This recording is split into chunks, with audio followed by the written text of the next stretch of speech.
may have experienced a salesperson that used flattery to build a relationship with you. How do you feel about it? My name is Giuseppe Conti. I'm a business school professor and the founder of Conti Advanced Business Learning, a company that specializes in negotiation and influencing.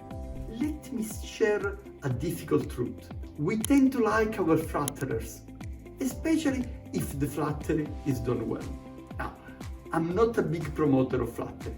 Still, there are a few techniques that tend to work more than others. Let me share 3 of them with you.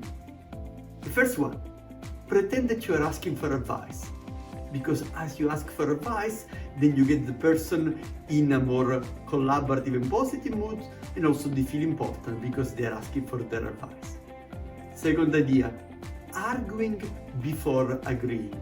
So first, you pretend that you have a different point of view, and then you say, oh, well, you're right, yeah, indeed, you have a better idea. Third idea, talk positively about them with somebody else. Of course, counting on the fact that this person is going to report your positive comment to the person that you want to target with your flattery. Now, instead of using flattery, I will encourage you to use sincere compliments. Now, you know what? Even if you do not like much someone, you may still find a sincere compliment that you can make to them. And by the way, if you find a compliment that they've not heard before, or that they do not hear very often, then it's going to resonate even more.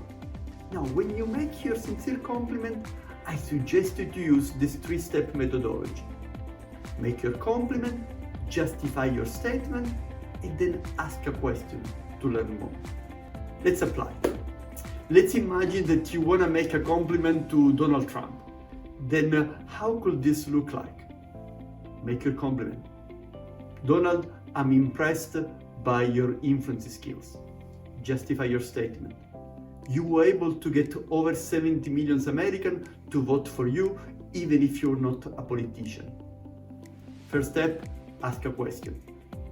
When you're trying to influence someone on a one-to-one basis, how do you quickly spot what is going to make them tick? Here you have. Now you have a few ideas to use flattery and a methodology to make sincere compliments. For more insight on negotiation and influencing, check our website www.cabl.ch. Thank you.